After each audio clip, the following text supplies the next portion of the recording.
If you want to set photo for your always on display theme on Realme 14 Pro, start by opening settings and then navigate into wallpapers and style. Then go into always on display and you will have to go into personalized.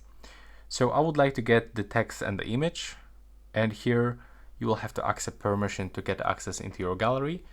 And now you can pick the photo that you want to set up.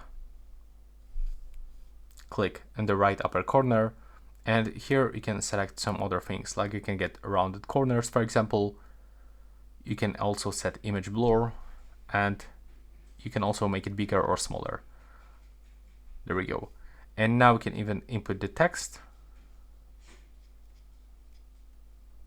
Then you have to click and change the text color and click apply. And as you can see right now it is finished, and right now this one currently it is in use. So we can find this blue information right here.